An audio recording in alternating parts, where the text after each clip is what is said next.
What is going on? What is going on? YouTube, Twitter, man. Winter meetings day three. Day three, and we've got a lot of news to talk about. A lot of news to talk about. We got the Diaz, we got the Swarber, Gregory Soto just signed. There's a whole bunch of things that is happening right now, and maybe more to come. Who knows? Is it more to come for the Mets? I don't know, but we'll see, man. But definitely leave a like, comment, subscribe, guys. You know, this is Randy Talks Mets. This is where you get your latest Mets media, everything to know about the New York Mets on this channel. And today I am joined by my friend Dan and also my partner in crime, David from Top Bunk Sports. How are we feeling, Dan? Let's start with you. How are you feeling right now with the New York Mets? How are you feeling with David Stearns and the New York Mets and how this team is going? You know, Randy, I feel sick, honestly. I didn't think this day would happen. I feared Diaz might leave to go to the Dodgers. I was hoping we'd match any, or not just match, I would hope we'd be able to exceed any offer he had received, but it didn't happen. Here we are, and now Devin Williams is our closer. Do you don't think that they're gonna get like Robert Suarez? You don't think that they're gonna get a Pete Fairbanks, somebody like that, or do you really? I think they will. I just don't know if either of those guys is a good replacement. And okay, like we talked about Fairbanks, he's got a medical condition. Can he pitch on the East Coast in cold weather? And then Suarez is 35 years old, and he's going to be 35 in March. Yeah, like I'm skeptical if he can be an adequate closer. He's only done it for just last season. This to me feels like we're just gonna be going through internal options. I mean, I don't know where else besides Williams is an adequate role for I could see Suarez, but he's also probably got a lot of teams that probably could suit. He could probably close elsewhere in say Toronto. And I don't even know if there are many other good closers left. I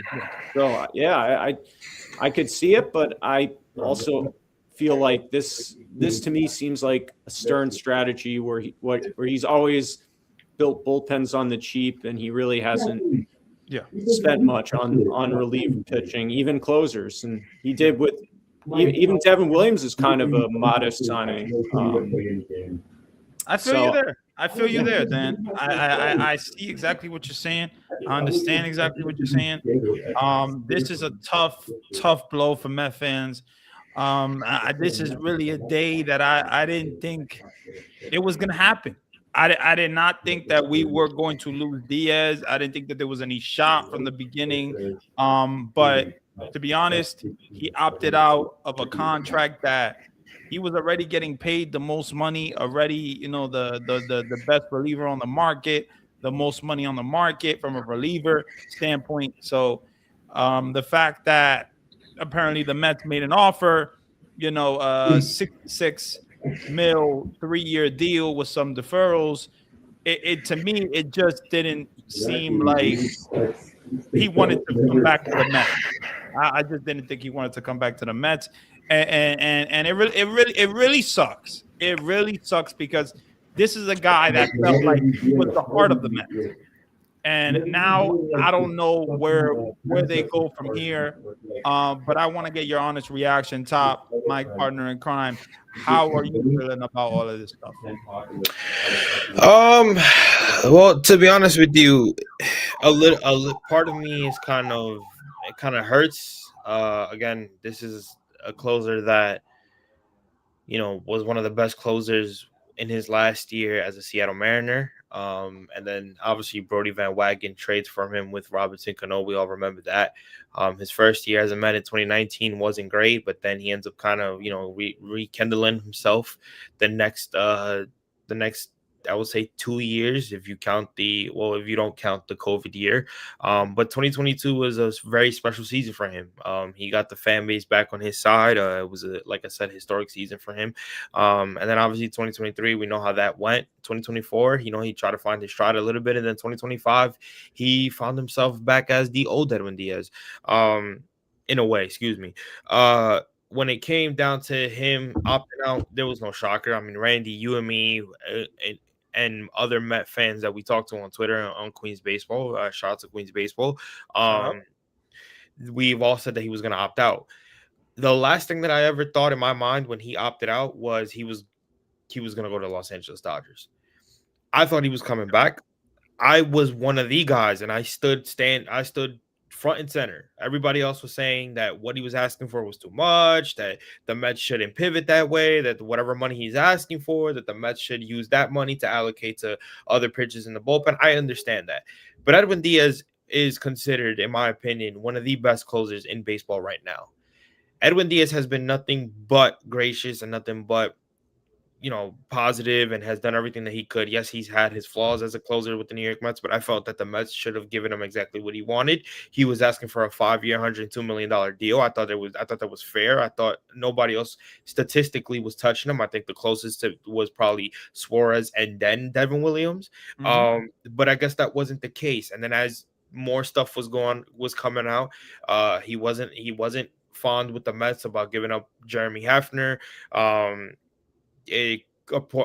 Apparently, according to Jeff Passan, once he saw that the Devin Williams signing happened, he never received a call in terms of trying to, in terms of him trying to come back. Like, what do you think about that? I thought that was crazy, right? Like, wow. I mean, listen, he took it upon himself to not go back to the Mets and thought that, hey, they got Devin Williams, I guess they don't need me. That's how I took it.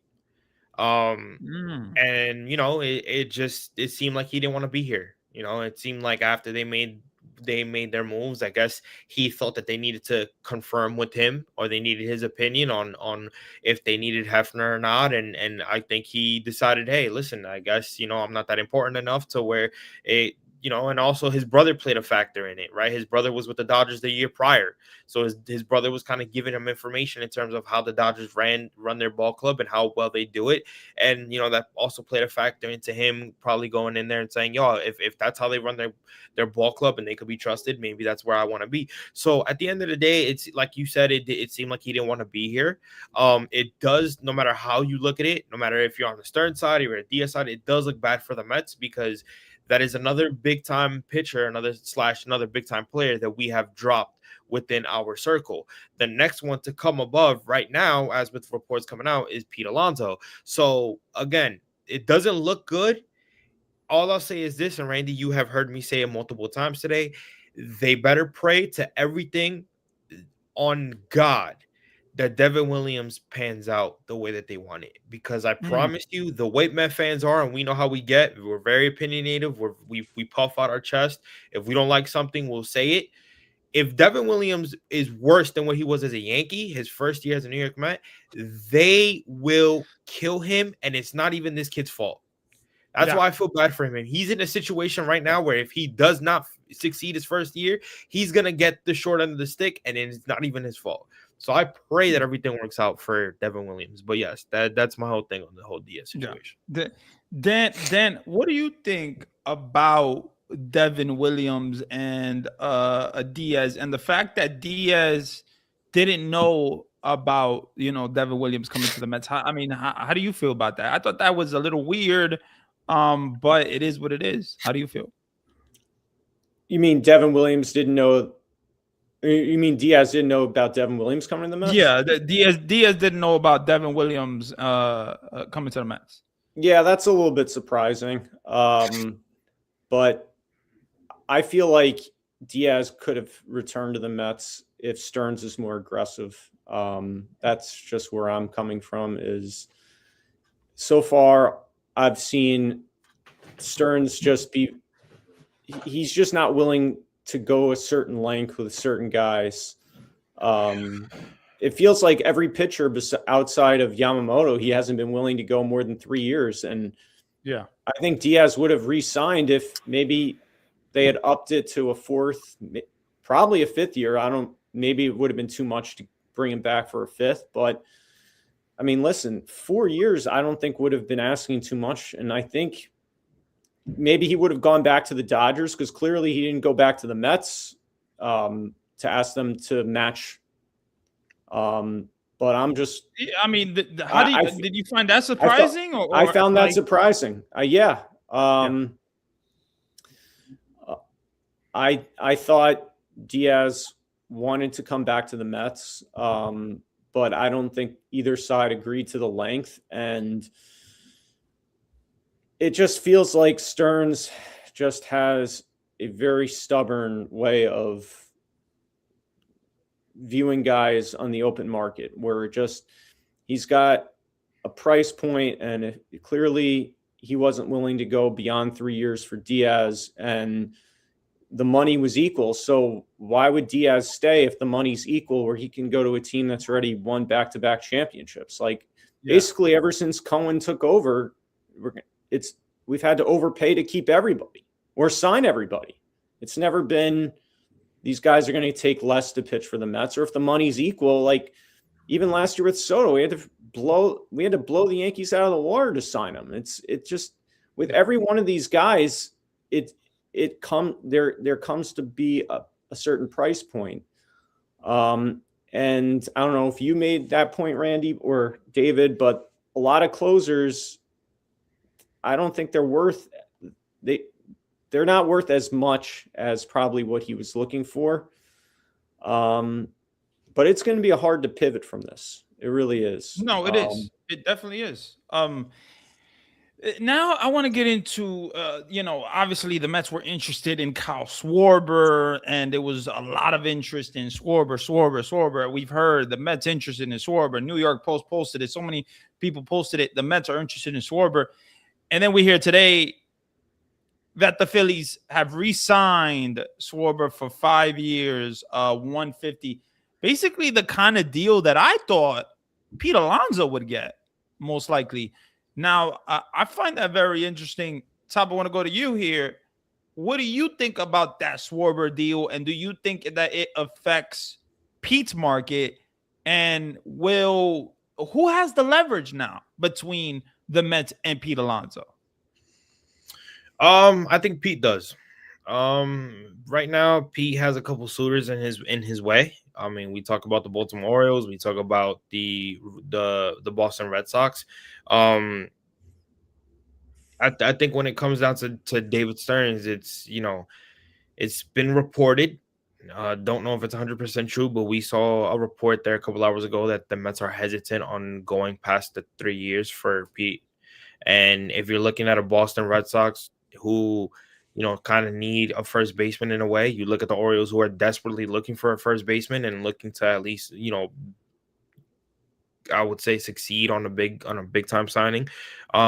It seems like they would probably go to the lengths of giving Alonso whatever he wants, compared to the Mets, where they're kind of hesitant on giving a long-term deal to a guy that I would say another guy that has proved it while he's been a New York Met. Now, I understand he is a liability defensively, but I think his offense outweighs his defense liabilities, to where, number one, not a lot of ground balls are hit to his side. Number two, you have a second baseman in Marcus Semien who covers a lot of second base and is a better defender at second than the choices that we've had.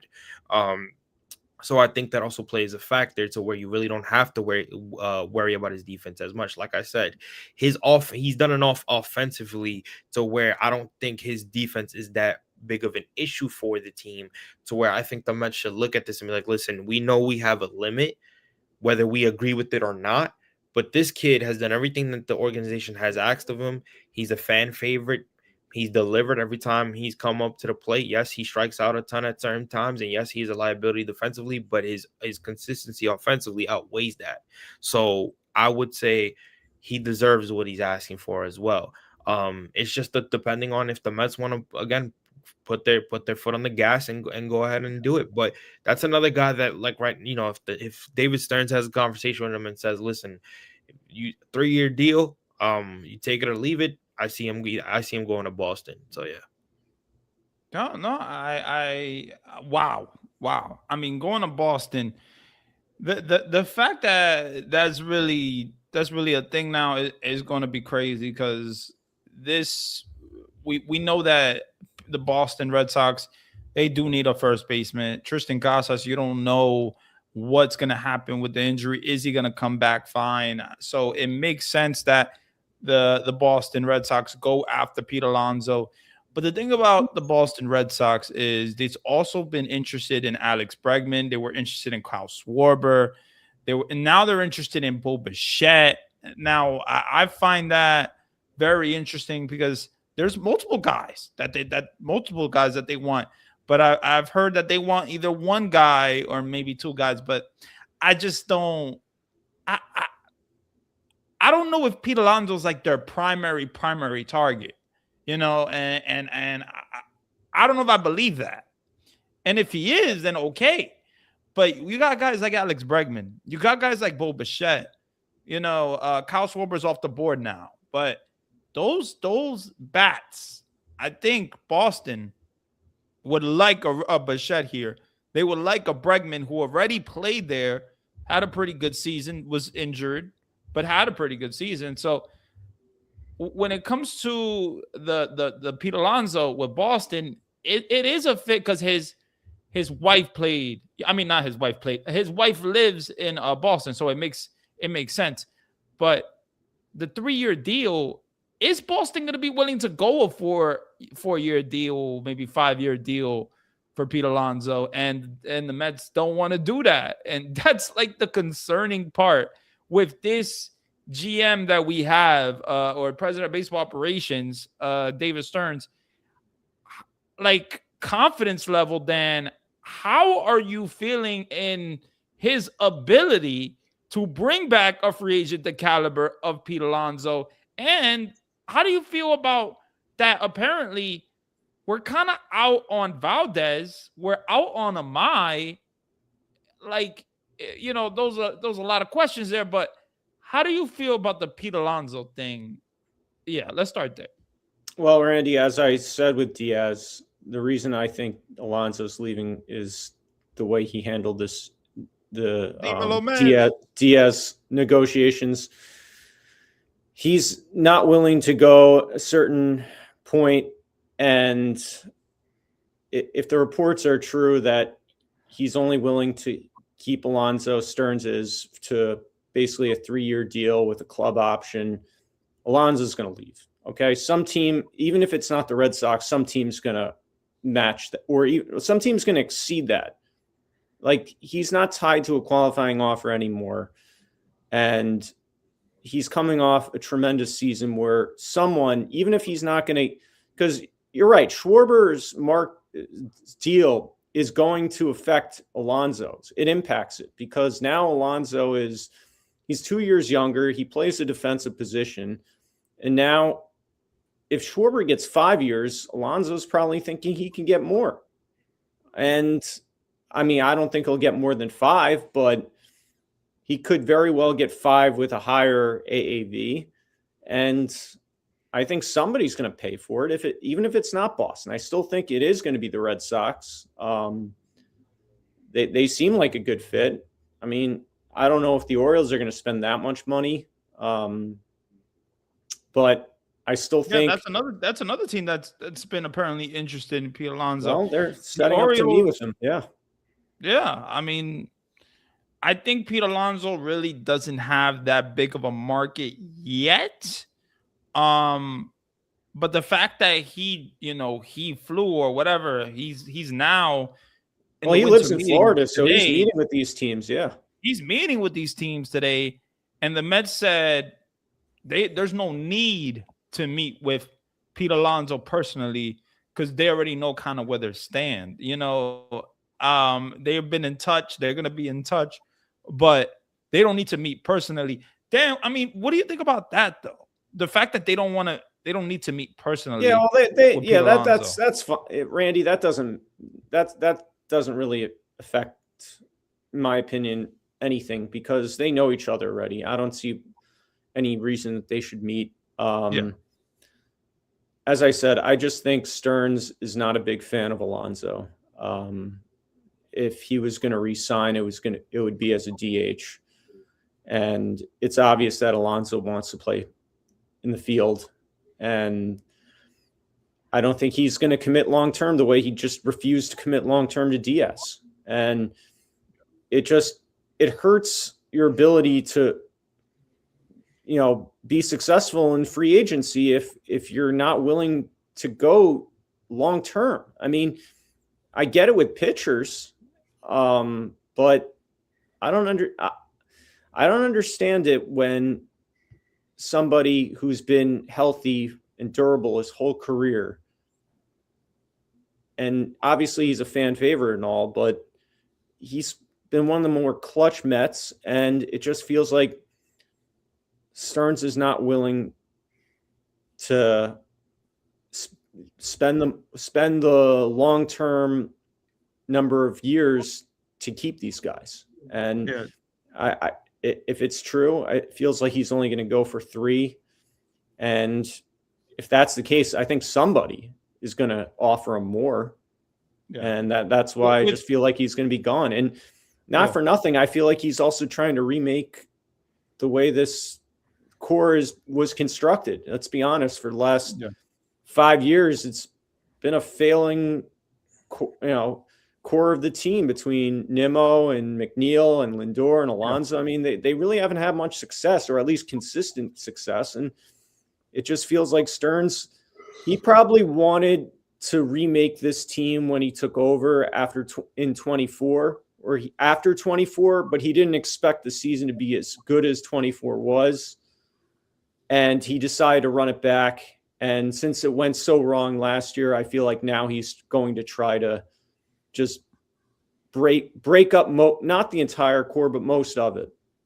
Yeah, and I feel like that's where this thing feels like where it's headed, is that it's going to be another core piece of the Mets that's going to end up going elsewhere.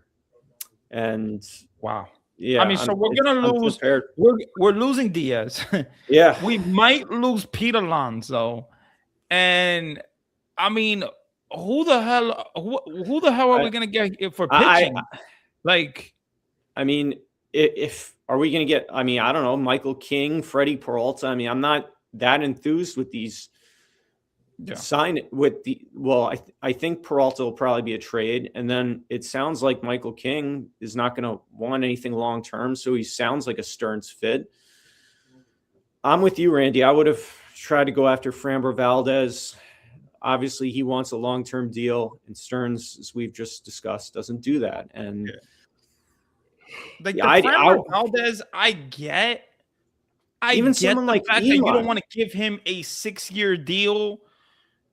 If that's the case, if he's looking for a 6-year or 5-year deal, I get why you wouldn't give Framber Valdez that type of deal, because that's you're paying him till he's like 37.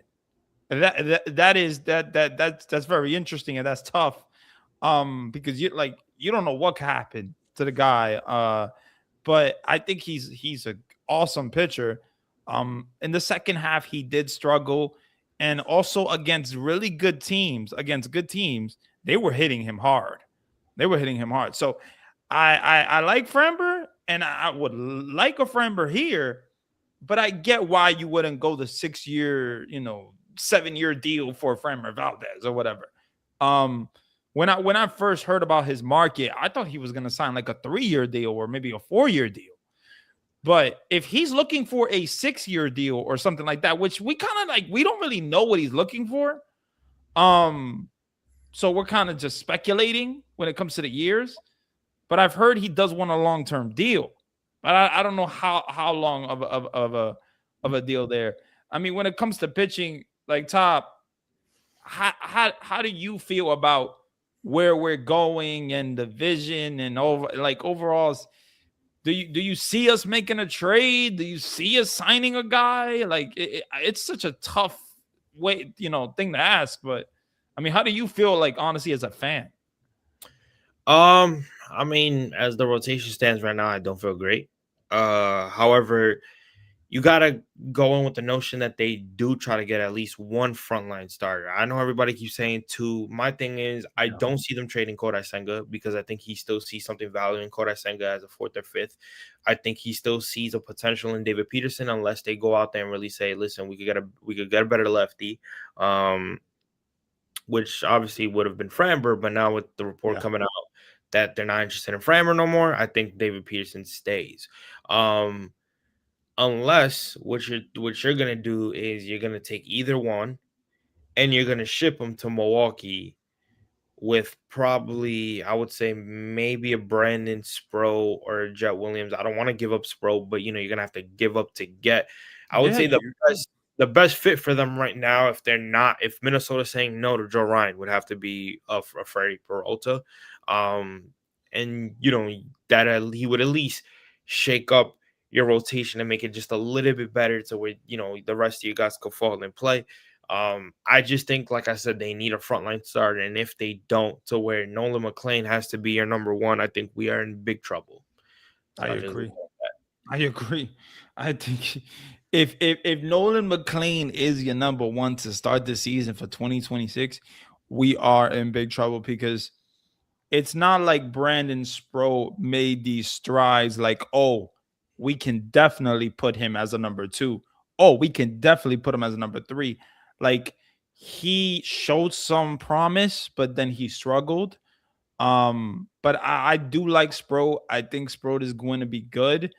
But it's not like you can depend on him. It's not like he's like a Dylan Cease. He's not like he's a Michael King, a Zach Gallen. This is a guy that you can depend on because you don't know what you're going to get out of him. He's a rookie. And that's the big part. That's the big part about this whole thing. We've heard that Stearns wants to, build this farm system and give these young kids a chance. And I just feel like that Marcus Semien trade, it maybe Stearns doesn't see a future for Jet Williams as a Met, because I felt like that kind of blocks him in a way. And I'm a little concerned when it comes to the future of Jet Williams as a Met.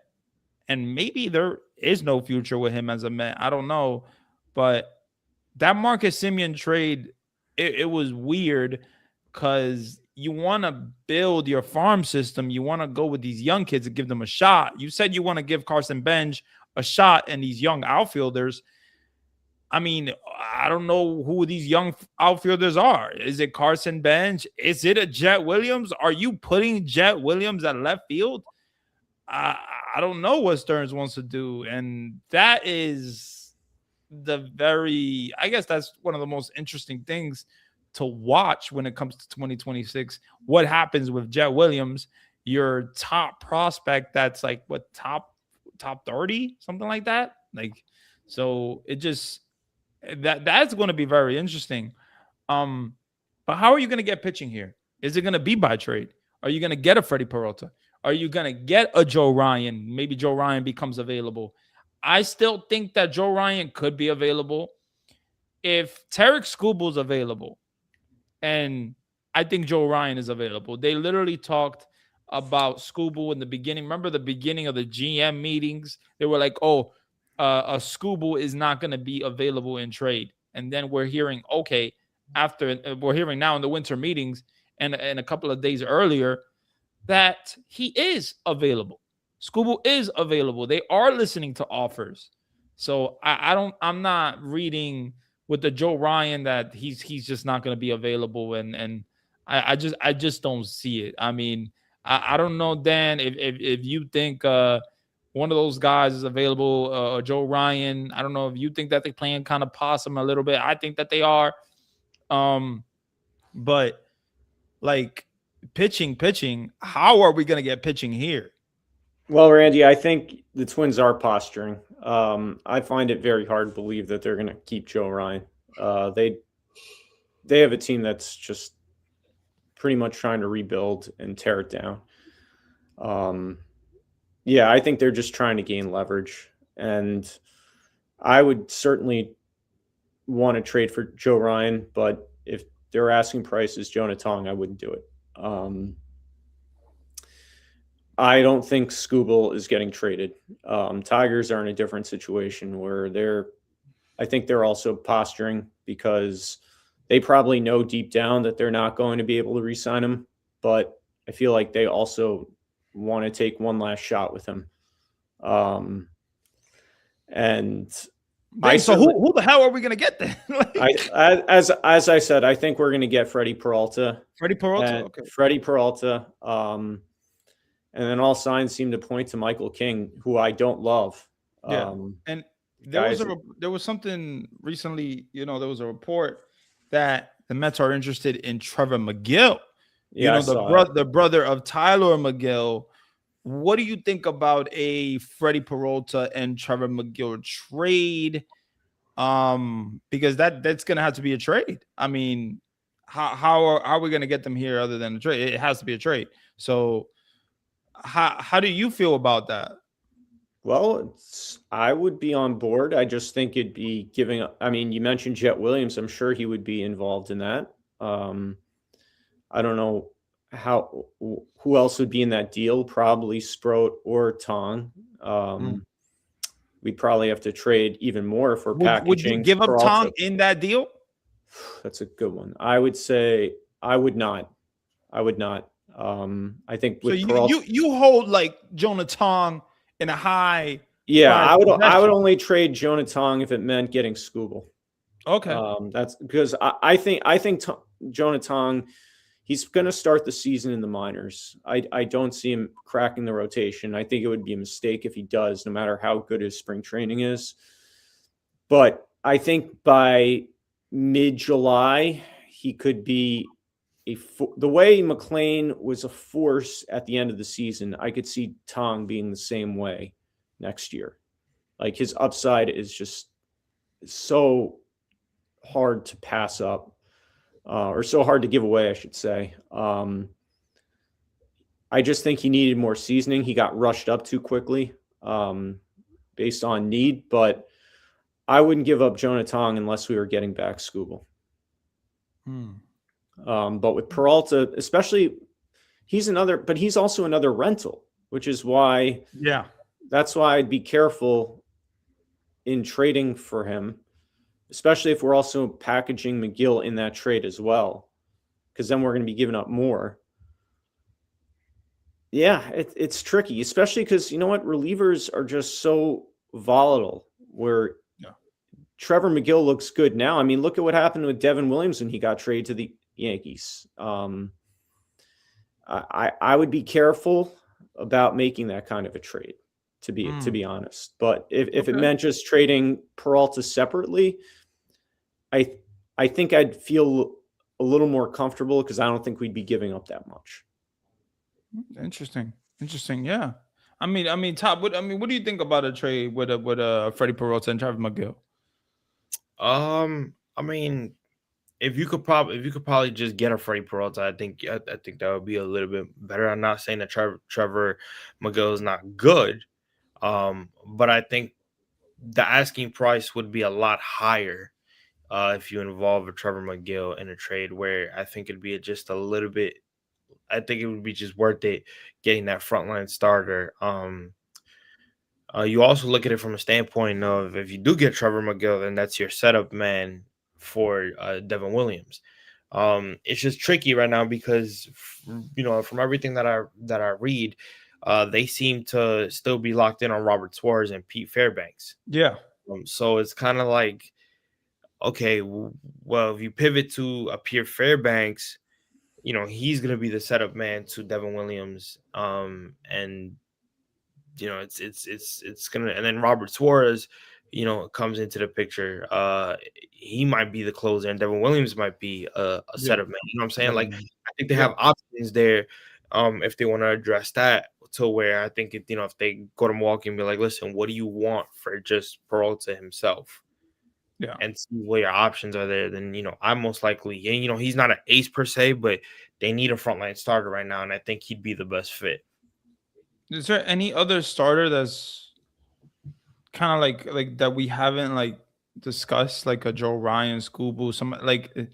Is there any other starter that maybe you could see available, or the Mets could be interested in a trade that maybe hasn't been talked about? That really hasn't been talked about. I would, ooh, I don't know, man, because I mean, you took Scuba would probably be my best one, but like Yeah, like I said, I think with Scuba would probably be better to just kind of wait. You know what I'm yeah, saying? Because if you're the Mets, you have all these prospects, right? And you put it in a Scuba. Now, obviously, people are like, listen, you got to trade your prospects now if you're not going to do nothing. But what if after you trade him, you trade your prospects and you trade for him, he doesn't necessarily come back? You don't want to deal. You don't want to deal with that notion, because then it puts more pressure because you're the one that traded for him, and then you basically just you lost him for what? Where you could go now get a frontline starter, then go try to sign the guy next year, where you're not giving anything up to in return to get him.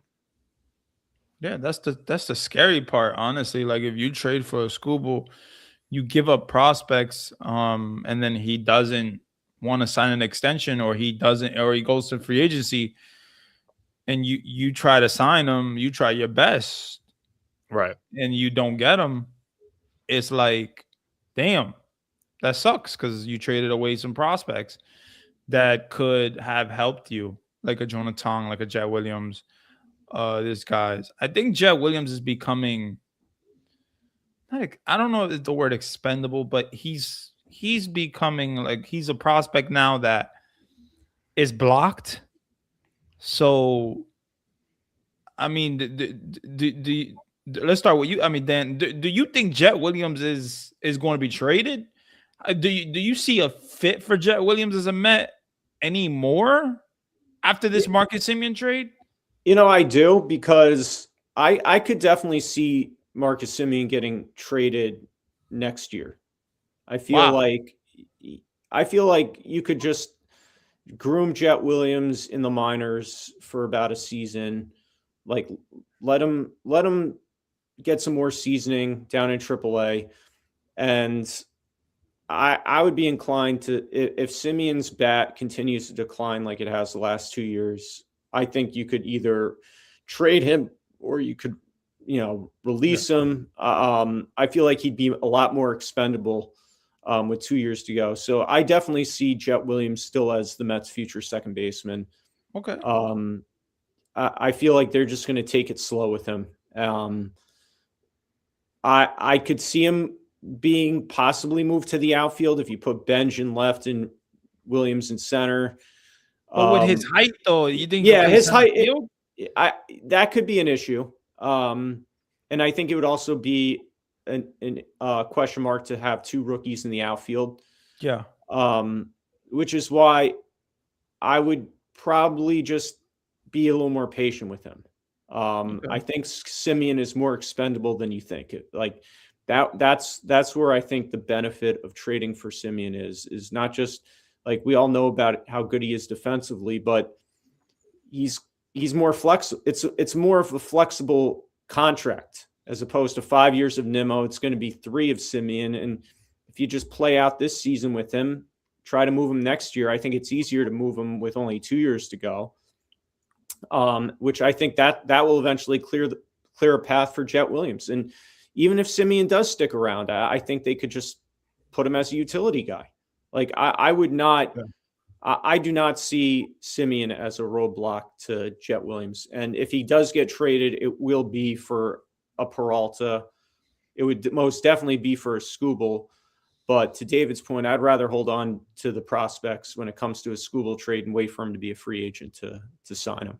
Like the way we did with Soto, we didn't trade for him. We waited for him to become a free agent. And we didn't have to give up anything. Yeah. I would do the same thing with Scooble. Yeah, and you kind of shocked me a little bit with the trading Marcus Simeon a little bit. I feel like Marcus Simeon as a 36-year-old or 35-year-old, I think he's in their long-term plans until he's a free agent. Only because I feel like and like it's an interesting one, right? because I feel like the league kind of views him as like a past, right? I don't think Marcus Simeon is the 2021 Marcus Simeon that he was. And I think David Stearns is kind of looking at him that way in a sense. And I think he thinks that you can still provide something defensively. I just think they're trying to get away from Jeff McNeil, and there's to me, I took it as a message as Jeff, we don't really need you consistently like we did in the previous years. The Luis Angel Acuna thing is very weird because every time they bring him up here, he's he'll 2 games he's in the lineup, and then the next week he's barely playing. They're only putting him out there for defensive purposes, and it's just like I don't see this kid ever getting better if you're not playing him consistently. Yeah. So I think with Acuna, I think they're sticking him to that where he could be a defensive purpose. But I think with Marcus Simeon is kind of like I think they see him for a couple more years before they put him in a trade. Because I just feel like the league doesn't view him as high as they once did a couple years ago. I don't see Simeon as someone that a team would trade for because of his value offensively. But he's still basically he would still provide the defense and the leadership qualities that I think a team might if the Mets paid down some of that money, I think some team might still want him. Yeah, and as I said, if no team does trade for him, I think they could still buy him out and just straight up release him. They did that with Cano. Right. So I would not be surprised if Simeon's a one and done. Yeah, that honestly be pretty interesting. They got a lot. They covered up a lot, especially at left field. Left field, man. I mean, trading Nimmo shocked the hell out of me. I thought Nimmo was a Stearns guy in a way. I thought Stearns was gonna keep Nimmo, but I understood why they did it. It was smart. They not only shed a lot of money out of that payroll, but what they also did was get better defensively at left field. Now, who plays that left field is the question. Obviously Carson Benja's name has been thrown in there. But the options to go get a left fielder, unless you're gonna go get a Cody Bellinger, I think they're limited to that, in my opinion. Yeah, which is interesting. The Cody Bellinger name is interesting. Like, how do you guys feel about Cody Bellinger? I mean, I think he's versatile. I think he provides a lot, especially from the left side of the plate. I think he's solid for his age. I know he's had a little bit of a injury history, but I think that's the best move he could pivot to if P doesn't come back. He's a good fit defensively. I still worry about his bat. He just strikes me as someone that would be a Stearns guy because of his versatility. But I think a lot of his numbers were a product of playing in Yankee Stadium. I didn't see much consistency with the offense, and it would be an upgrade over Nimmo and left, but I still think if we're planning on if they're doing what I expect them to do, which is break up this core, and Nimmo's gone and Alonso's gone, and that's like almost 200 RBIs of offense that you got to replace. I don't know if Bellinger's the right guy to fill that from an offensive standpoint. Maybe he'll benefit batting behind Soto the way Alonso did. That's 2 lefties back to back, so that's not exactly the greatest lineup construction. So I mean, he's an interesting fit. I think he's a better fit defensively than he is offensively. Yeah, I mean, what about a Jared Duran, a Steven Kwan? Somebody are those like options that that you would consider? Yeah, someone like Jaron Duran, I would consider. Again, I think the Met lineup needs to be a little more. It's too left-handed heavy, and they could use a right-handed bat, especially someone like Duran who's really athletic. he can. I don't think he's a fit in say center field, but I'd feel good about him in left. Or, I mean, I'm of the camp of we need to move Soto to left, but I also think Duran profiles. Oh well yeah, there. no. I think we need to move Soto to the left too. Yeah, yeah. I think right field is just too big, too much ground to cover in Citi Field. But I could see Duran as a good fit in a corner. I haven't seen him play much right field. I would be all over a Tatis trade if that was ever presented, though. Like, to me, that would be probably the best way to respond to losing Alonso and Diaz. If somehow we pulled off a trade for Tatis Jr., that a right-handed power bat that can play right field is exactly what we need. And that's the thing about the Padres. I mean, apparently they're listening on a lot of offers, or they're listening on offers for Cronenworth, for Nick Pivetta. So maybe Fernando Tatis Jr. could be available.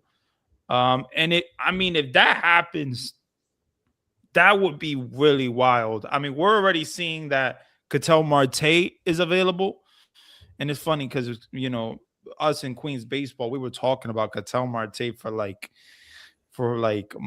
probably a month and a half or something like that. And then we heard that he was available. And it's like, that's a guy that could have been an awesome fit for the New York Mets, I believe, if it wasn't for this Marcus Semien trade. And now apparently Boston is involved, and with this Ketel Marte, Phillies is involved. It sucks as a Met fan to see that. I don't want the Phillies to get him.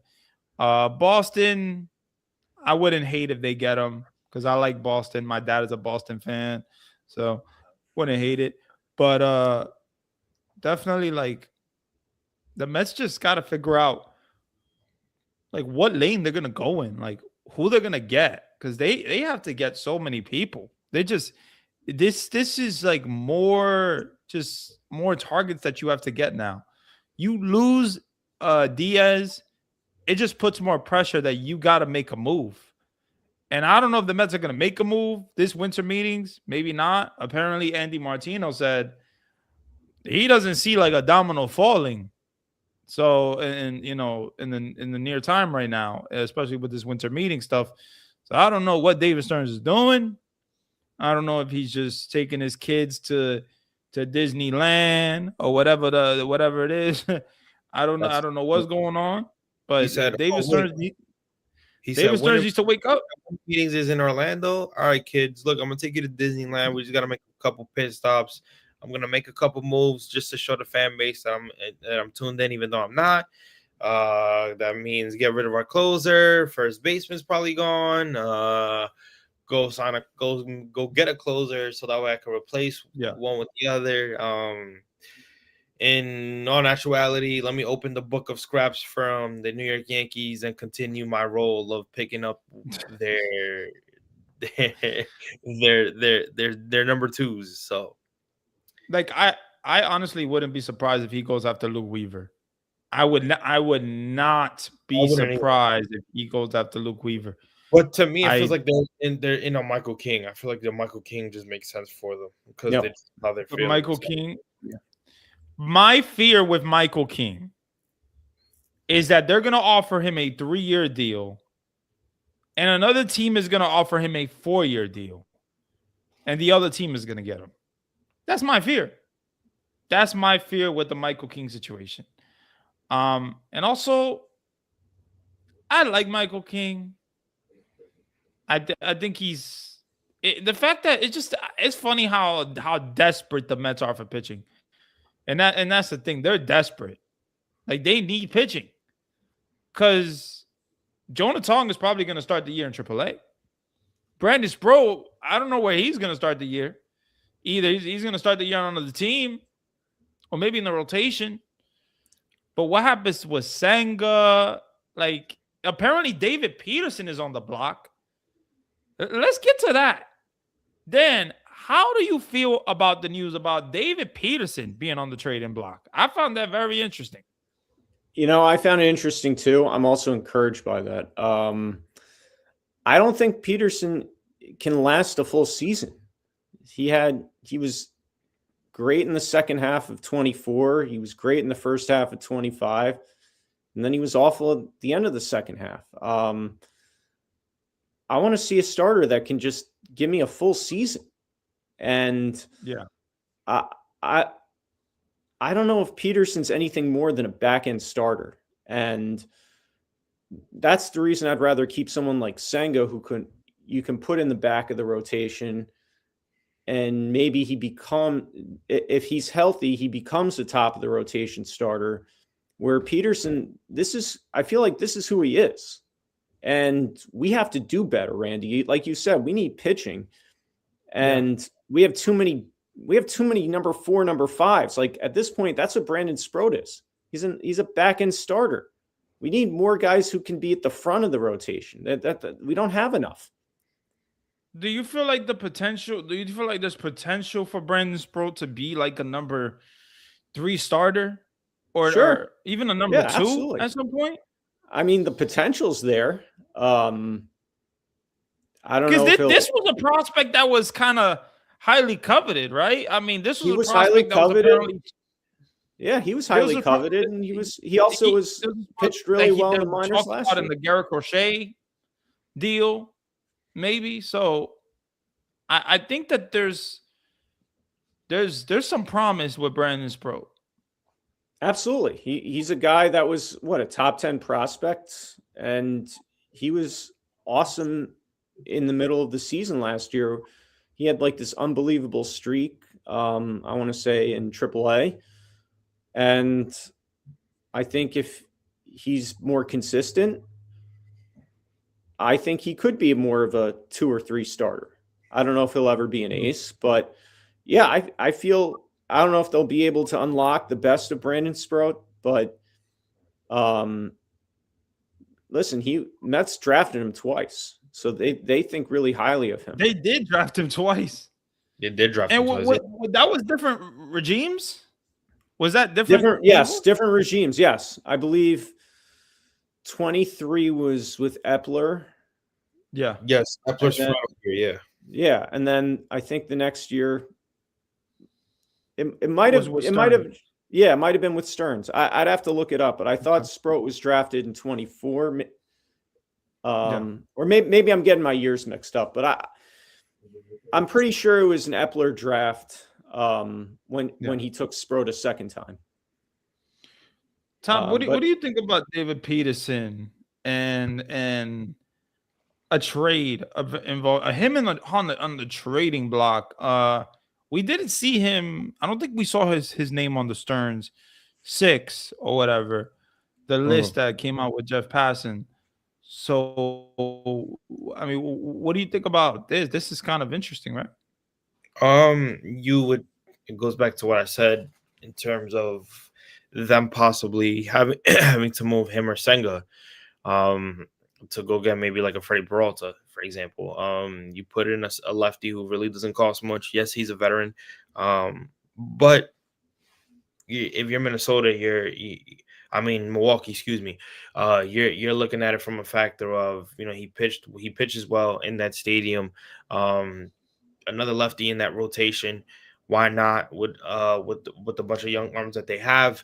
A guy that could shove, a guy that could give you innings. He's an innings eater. Why not? You know what I'm saying? Especially if they're actually trying to move Peralta, and the Mets have one of the highest farms in the MLB. Why not use them as the number 1 option? You know what I'm saying? So I would see him actually getting traded. Specifically to Milwaukee. I just think Milwaukee's going to ask a little bit, less than what Minnesota would be asking for Joe Ryan. Interesting. What is the trust level in David Stearns right now? I'll start with you, Dan. What is your trust level? How do you feel about this guy, David Stearns, and going into 2026? And how did you feel about the previous 2 years with David Stearns? Right now, Randy, Previous year. yeah, well, the previous year I felt good.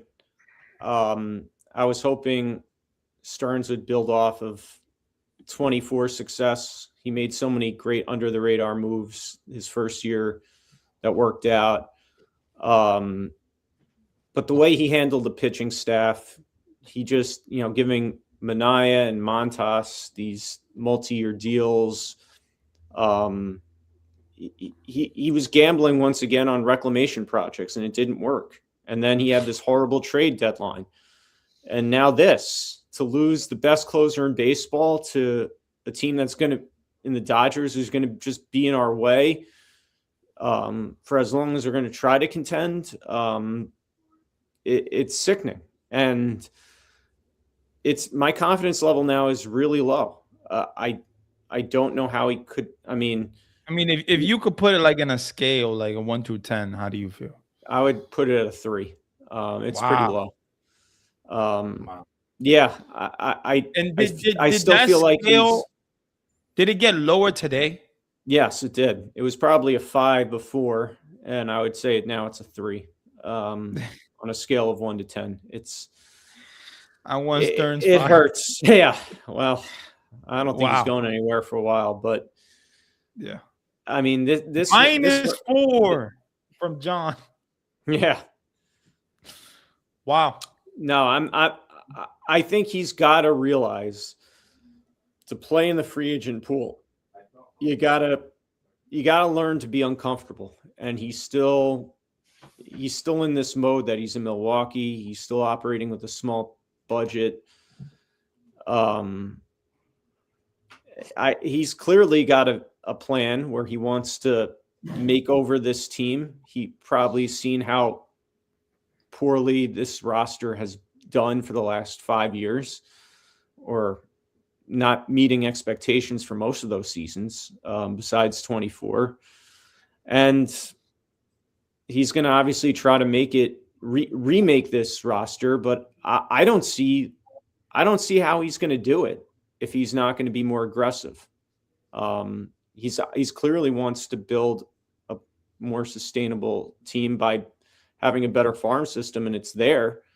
But I feel like he's asking a lot from a lot of these young kids to be productive. He's putting a lot of pressure on a lot of unknowns. So I don't feel good about it. I just also think he's not looking at it from a perspective of you sign Juan Soto, and you signing Juan Soto is your message. It basically is a message to your fan base of saying, "Hey guys, we're going all in." Why put your kids in that predicament when they still need time to develop? Why would you want them to develop and on a winning season? You know what I'm saying? Because that just adds pressure to their development and their confidence when they have to perform in a situation where you don't, you got to give them time to get over that pressure and build their confidence year after year after year to live up to the potential that they have. So I don't know. I just feel like he's going about this the wrong way, in terms of always trying to rely on the younger kids. Obviously, you one panned out so far, Nolan McLean, and so far, you still got to work on Jonathan in a sense. Obviously, Brandon Sproat gave you something. Still trying to see what's there with him. But yeah, I just feel like he has a small market mentality that he just doesn't. He just won't let go, and that could be something that could hurt him at the end of the day. No, I mean, you're right. You're definitely right. It could be something that could hurt him.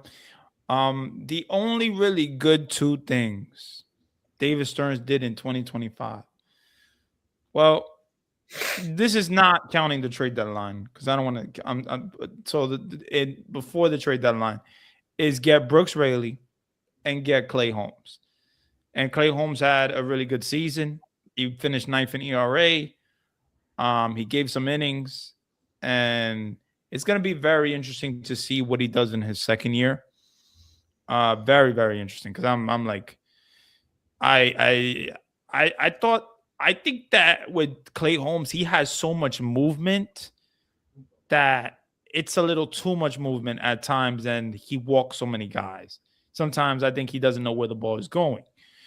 And that is concerning. And the walks are very concerning. He has to fix that. He has to. He was good, but if he fixes those walks, he could even be even better. But there's no telling what he could do in 2026. He could have a worse year. He could have a better year. It's going to be very interesting to see. The last thing, guys, I want to get 2 predictions from you guys each, and I guess I'll say a prediction as well. So 1 prediction each for you guys in the next before Christmas. Who do you think that they're going to sign or trade for? I'll start with you, Dan. I'm going to predict a trade for Freddie Peralta, and they'll sign Michael King. I still maintain that. Okay. You gave me 2, but I appreciate it. Oh, good. Appreciate it. All right. Okay. Go ahead, Todd. I think they go after Michael King. I'm actually on the same boat as Dan. I think they do both of those, but I think the first one, I think it seems like they're a little bit closer. I think they go after Michael King. Yeah. I mean, I agree with you, but like, I don't want to say the same thing. So just say that they're going to sign Imai, just to be different. No, I don't think that they are. Oh, okay. I don't think that they are. I say that they trade for Joe Ryan. I would love to see that. I'd love to see that. I'm only saying that because I just don't. I feel like Minnesota's trying to hang on to him, and I don't see Stearns. You know what it is? I don't see Stearns looking at Jonathan and being like, "Yeah, I think he's worth it." I think he sees something in Jonathan. Yeah, I don't know. I don't know. No, I get it. I get it. Yeah. I completely understand. I think it'll be interesting to see if it happens. Appreciate you guys, man, coming out to the stream. You know, you could say your stuff, Top, if you want, your final thoughts, and then we'll go to Dan and stuff. Well, you know, most of you guys that watch Randy stuff, you guys know me already. You guys can follow me at Top Bunk Sports on X, Instagram, TikTok, and go subscribe to the Top Bunk Sports YouTube channel. Yeah, man, listen, not a great day for Mets land.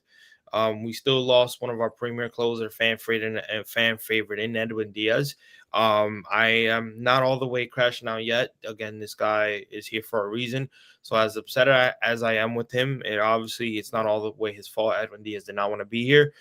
So he pivoted. And at the end of the day, you know, whether it's miscommunication or not, we have to trust in Devin Williams. And who knows? We go into the season thinking Devin Williams may not be the best option, and then he ends up shoving, and we may not go back to the conversation of Edwin Diaz. So, you know, we just got to wait and see how this thing pans out. But, yeah, man, it's going to be an interesting couple of days to see what their next move is. But, yeah, I appreciate y'all. Yeah, man. Dan, what's your final thoughts? My final thought is the life of a Met fan, at least for me, is just pain. And today is no different. Yeah. And I'm afraid there's going to be more pain to come. I feel like I still believe deep down Alonso's going to leave, and that's going to hurt even more. And I'm sure Stearns has a plan. I don't know what it is. And I hope that it goes well. But I just don't see how he's going to replace that kind of production. It's just, yeah. I get what he's trying to do. He wants to remake this roster because it has not worked. I don't see many improvement. I don't see where he's going to improve, but just going to have to hope and pray. No, I see exactly what you're saying. I say my final thoughts, man. Oh, today was a tough day. Today was a really, really tough day to be a Met fan. And I think it's only going to get scarier. and I think it's concerning. I think this guy, David Stearns. He might be a small market GM in a big market, and it's horrible to say that. But if he's not gonna give a guy more than a 3-year deal, I don't think that he's signing really anybody. Um, and I don't know what he's gonna do. I think that they have to use their trade pieces to get the pieces that they want. If you want to trade, that we heard something need for need with David Peterson. You want to trade David Peterson for a starting pitcher? Cool, do that. You really gotta fix this team, work this out, make this a contender. This can't be a transitional year for the Mets. We've heard David Stearns today on Hot Stove talk about, you know, uh, we have a lot of work to do, and there needs to be there's a lot of work to do, and they need to. At the end of the day, they're gonna. I forgot exactly what he said. We're gonna be okay, or we're gonna be happy with what we got going into opening day or something. I don't know what the hell we're gonna have. I don't know who we're gonna get, but I'm honestly scared. I am scared as a Met fan, and I'm getting more negative and negative these days. And this did today made me just feel really, really bad as a Met fan. The Diaz thing killed me in the beginning, but then I heard the news. I heard that he didn't come back to the Mets to match it. So it is what it is. He wanted to leave. Um, and yeah, I I just think it sucks. But I think if you get a Robert Suarez, we'll be fine. We will be fine. I think Robert Suarez is really good, and I think Devin Williams is really good too. He just had an off year. But you can't make up 1 point something ERAs year after year after year for Devin Williams and then go to a 4 point ERA. I get it; it's a different market, but I just don't. I don't think Devin Williams is this bum that people think he is. But we'll see what the Mets do. They better do something. Hopefully soon, because if they don't, Met fans are just gonna keep waiting, complaining, and it's gonna be tough. It's gonna be really tough in these Twitter spaces, on social media, and everything, man. But appreciate you guys coming to the stream. You can follow me here on YouTube, Randy Talks Mets. You can follow me on Twitter, Randy Talks Mets. On TikTok as well. I need to do more uploads there, but definitely you can follow me on there. And yeah, man, I wish we were coming at you with some better news, but there ain't no better news today. So everybody enjoy your night, and let's go Mets.